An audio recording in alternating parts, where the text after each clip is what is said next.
ಬಿಜೆಪಿಯಲ್ಲಿ ಎದ್ದಿರುವಂತ ಭಿನ್ನಮತಕ್ಕೆ ಹೈಕಮಾಂಡ್ ನಾಯಕರು ಬ್ರೇಕ್ ಹಾಕ್ತಾರಾ ಎನ್ನುವಂತ ಪ್ರಶ್ನೆ ಇದೆ. ಬಿಜೆಪಿ ಬಣ ಬಡಿದಾಟ ದೆಹಲಿ ಅಂಗಳಕ್ಕೆ ಶಿಫ್ಟ್ ಆಗಿದೆ. ಒಂದ್ ಕಡೆಯಲ್ಲಿ ಶಾಸಕ ಯತ್ನಾಳ್ ಟೀಮ್ ದೆಹಲಿ ಟೂರ್ ಮಾಡಿದ್ರೆ, ಇನ್ನೊಂದು ಕಡೆಯಲ್ಲಿ ವಿಪಕ್ಷ ನಾಯಕ ಆರ್ ಅಶೋಕ್ ಪ್ರವಾಸ ಕುತೂಹಲಕ್ಕೆ ಕಾರಣವಾಗ್ತಾ ಇದೆ.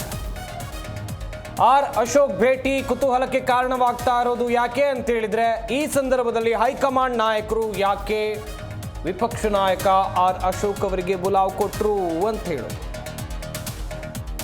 ಶಿಸ್ತು ಸಮಿತಿಯ ನೋಟಿಸ್ ಬಂದಿರೋದು ಯತ್ನಾಳ್ ಅವರಿಗೆ. ಈಗಾಗಲೇ ದೆಹಲಿಯಲ್ಲಿ ಬೀಡು ಬಿಟ್ಟಿದ್ದಾರೆ. ಬಿಜೆಪಿಯ ಶಿಸ್ತು ಸಮಿತಿ ನಾಯಕರನ್ನ ಯತ್ನಾಳ್ ಭೇಟಿ ಆಗಲಿದ್ದಾರೆ ಎನ್ನುವಂಥದ್ದು ಗೊತ್ತಾಗ್ತಾ ಇದೆ. ಈ ನಡುವೆ ಆಗ್ತಾ ಇರುವಂತ ಬೆಳವಣಿಗೆ ಏನು ಅಂತ ಹೇಳಿದ್ರೆ, ವಿಪಕ್ಷ ನಾಯಕ ಆರ್ ಅಶೋಕ್ ಅವರು ಕೂಡ ದೆಹಲಿಗೆ ಹೋಗ್ತಾ ಇರೋದು ಸಾಕಷ್ಟು ಕುತೂಹಲಕ್ಕೆ ಕಾರಣವಾಗ್ತಾ ಇದೆ. ಕಾದ್ ನೋಡಬೇಕು. ದೆಹಲಿ ಅಂಗಳಕ್ಕೆ ಈಗ ಈ ಬಣ ಬಡಿದಾಟ ಶಿಫ್ಟ್ ಆಗಿದೆ ಎನ್ನುವಂಥದ್ದು ಗೊತ್ತಾಗ್ತಾ ಇದೆ. ಇವತ್ತು ಓಂ ಪಟಾಕ್ ಮುಂದೆ ಯತ್ನಾಳ್ ಹಾಜರಾಗಲಿದ್ದಾರೆ ಎನ್ನುವಂಥ ಮಾಹಿತಿ ಇದೆ. ಈ ಬಗ್ಗೆ ಇನ್ನಷ್ಟು ಮಾಹಿತಿಯನ್ನು ಕೊಡ್ತಾರೆ ನಮ್ಮ ಪ್ರತಿನಿಧಿ ಜನಾರ್ದನ್ ಹೆಬ್ಬಾರ್. ದೂರವಾಣಿ ಸಂಪರ್ಕದಲ್ಲಿ ಜಾಯ್ನ್ ಆಗ್ತಾ ಇದ್ದಾರೆ. ಜನಾರ್ದನ್, ಇತ್ತ ಬಣ ಬಡಿದಾಟ ದೆಹಲಿ ಅಂಗಳಕ್ಕೆ ಶಿಫ್ಟ್ ಆಗಿದೆ. ವಿಪಕ್ಷ ನಾಯಕ ಆರ್ ಅಶೋಕ್ ಅವರ ದೆಹಲಿ ಪ್ರವಾಸದ ಬಗ್ಗೆ ಮಾಹಿತಿಯನ್ನ ಕೊಡ್ತಾ ಹೋಗೋದಾದ್ರೆ ಹೆಬ್ಬಾರ್. ಬಹಳ ಕುತೂಹಲದ ಮೂಡಿಸುವಂತ ಒಂದು ಸನ್ನಿವೇಶ ಕಾಣ್ತಾ ಇದೆ. ಯಾಕಂತಂದ್ರೆ ನಿನ್ನೆ ಅಷ್ಟೇ ಬಿಜೆಪಿ ಕಚೇರಿಯಲ್ಲಿ ಸುದೀರ್ಘವಾಗಿ ಮೀಟಿಂಗ್ ಆಗಿದೆ. ಯತ್ನಾಳ್ ಅವರು ವಿಚಾರವಾಗಿ ಸಹಿತ ಸಾಕಷ್ಟು ಜನ ಮಾತಾಡಿದ್ದಾರೆ. ಅವ್ರನ್ನ ಉಚ್ಚಾಟನೆ ಮಾಡ್ಬೇಕು ಅನ್ನೋಂತ ವಿಚಾರವನ್ನು ಕೂಡ ಹೇಳಿದ್ದಾರೆ. ಈಗ ಆರ್ ಅಶೋಕ್ ಅವರು ಇವತ್ತು ದಿಢೀರಾಗಿ ದೆಹಲಿಗೆ ಹೊರಟಿದ್ದಾರೆ. ಅವರು ಇವತ್ತು ರಾಜ್ಯದಲ್ಲಿ ಬೇರೆ ಬೇರೆ ಜಿಲ್ಲೆಗೆ ಪ್ರವಾಸ ಮಾಡುವಂತ ಒಂದು ಸಂದರ್ಭ ಇತ್ತು. ಆದ್ರೆ ಅದು ಇದ್ದಕ್ಕಿದ್ದಾಗೆ ದೆಹಲಿಗೆ ಪ್ರವಾಸ ಮಾಡಿದ್ದಾರೆ ಅಂದಾಗ ಏನ್ ಕಾರಣಕ್ಕೆ ಇರ್ಬೋದು ಅಂತೇಳಿ ಎಲ್ರಿಗೂ ಕೂಡ ಕುತೂಹಲ ಮೂಡ್ತಾ ಇದೆ. ಕಾರಣ ಏನಂತಂದ್ರೆ, ಯತ್ನಾಳ್ ಅವರ ಭೇಟಿ ಸಂದರ್ಭದಲ್ಲಿ ಅಶೋಕ್ ಅವ್ರನ್ನ ಕರೆಸಿದ್ದಾರೆ ಅಂದ್ರೆ ಬಹುಶಃ ಯತ್ನಾಳ್ ವಿಚಾರದಲ್ಲಿ ಹಿಂದೆ ಅಶೋಕ್ ಒಂದಷ್ಟು ಮಾತಾಡಿದ್ರು, ಅಂದ್ರೆ ಅದನ್ನ ಸರಿಪಡಿಸಬೇಕು ಅಂತ ನಿಟ್ಟಿನಲ್ಲಿ ಹೈಕಮಾಂಡ್ ನ ಕೆಲವು ನಾಯಕರ ಜೊತೆಯಲ್ಲಿ ಅಶೋಕ್ ಅವರು ಮಾತಾಡಿದ್ರು. ಈಗ ಇದೇ ಸಂದರ್ಭಕ್ಕೆ ಅಶೋಕ್ ಅವ್ರನ್ನು ಕರೆಸಿ ಏನಾಗ್ತಾ ಇದೆ ರಾಜ್ಯದಲ್ಲಿ ಅಂತ ಕೇಳುವಂತ ಸಾಧ್ಯತೆ ಇದೆ. ಯತ್ನಾಳ್ ಅವರ ವಿರುದ್ಧವಾಗಿ ಇಷ್ಟೊಂದು ಆಕ್ರೋಶ ವ್ಯಕ್ತವಾಗ್ತಾ ಇದೆ. ಯತ್ನಾಳ್ ಅವ್ರ ಕಡೆಯಿಂದ ಬಹಳಷ್ಟು ದಿನಗಳಿಂದ ವಿಜೇಂದ್ರ ಅವರ ವಿಚಾರವಾಗಿ ಆರೋಪಗಳನ್ನು ಮಾಡ್ತಾ ಇದ್ರು. ಈಗ ಯತ್ನಾಳ್ ಅವರ ವಿರುದ್ಧ ಅವ್ರನ್ನ ಉಚ್ಚಾಟನೆ ಮಾಡ್ಲೇಬೇಕು ಅಂತೇಳಿ ಇಡೀ ರಾಜ್ಯದ ಎಲ್ಲಾ ಜಿಲ್ಲೆಗಳ ಜಿಲ್ಲಾಧ್ಯಕ್ಷರುಗಳು ಸೇರಿದಾಗೆ ಬಹಳಷ್ಟು ಜನ ಹೇಳ್ತಾ ಇದ್ದಾರೆ. ಏನ್ ಮಾಡಿದ್ರೆ ಸೂಕ್ತ, ಇದು ಯಾಕಾಗಿ ಈ ಮಟ್ಟಕ್ಕೆ ಹೋಗ್ತಾ ಇದೆ, ಇದೆಲ್ಲವನ್ನು ಕೂಡ ತಿಳಿದುಕೊಳ್ಳುವಂತ ಸಾಧ್ಯತೆ ಇದೆ ಅನ್ನೋ ಮಾಹಿತಿ ಸದ್ಯಕ್ಕೆ ಲಭ್ಯ ಆಗಿದೆ. ಹೀಗಾಗಿ ಇವತ್ತು ಅಶೋಕ್ ಅವರು ದೆಹಲಿಗೆ ಹೋಗಿದ್ದಾರೆ. ಯತ್ನಾಳ್ ಅವರು ಕೂಡ ಅಲ್ಲಿ ಭೇಟಿ ಆಗ್ತಾ ಇದ್ದಾರೆ.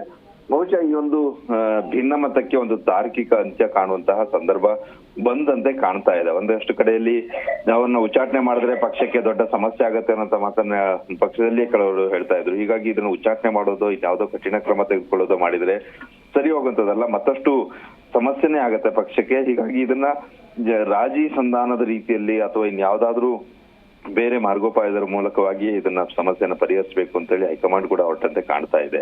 ಈ ನಿಟ್ಟಿನಲ್ಲಿ ಅಶೋಕ್ ಅವ್ರನ್ನ ಇವತ್ತು ಕರೆಸ್ಕೊಂಡಿದೆ. ಅಶೋಕ್ ಅವರಲ್ಲಿ ದೆಹಲಿಯಲ್ಲಿ ನಾಯಕರ ಜೊತೆಯಲ್ಲಿ ಮಾತಾಡ್ತಾರೆ. ನಂತರ ಸಂಜೆ ಅಷ್ಟೊತ್ತಿಗೆ ಏನೆಲ್ಲ ಚಿತ್ರಣಗಳು ಬರಲಿದೆ ಅನ್ನೋದು ಗೊತ್ತಾಗ್ಲಿಕ್ಕಿದೆ. ಸಂಪತ್, ಥ್ಯಾಂಕ್ ಯು ಜನಾರ್ದನ್ ಹೆಬ್ಬಾರ್ ತಮ್ಮೆಲ್ಲ ಡೀಟೇಲ್ಸ್ಗಾಗಿ. ಜಿ ಕನ್ನಡ ನ್ಯೂಸ್ ಈಗ ನಿಮ್ಮ ಮನೆಯಲ್ಲೇ ನೋಡಿ. ಎಲ್ಲ ಕೇಬಲ್ಗಳಲ್ಲಿ ಈಗ ಲಭ್ಯ. ನಿಮ್ಮ ನೆಚ್ಚಿನ ಜಿ ಕನ್ನಡ ನ್ಯೂಸ್ ಈಗ ಸನ್ ಡೈರೆಕ್ಟ್ ನಲ್ಲಿ number 292, Tata play number 1664, Jio TV number 1334, NXT digital number 30, in cable number 30, city networks 51, U digital number 162, GTPL number 17, Rockline telecommunications number 42, Shri Basaveshwara cable number 168, rural cable network 60, Vinayaka digital 57, Abhishek cable 821, city channel 53, Siddeshwara cable network 57, V4 digital Infotech 628, Surya digital networks 53, Gajanan digital number 836, Malnad Infotech private limited number 56, Metrocast number 830, Victory digital number 167ರಲ್ಲಿ ನೋಡಿ ಆನಂದಿಸಿ.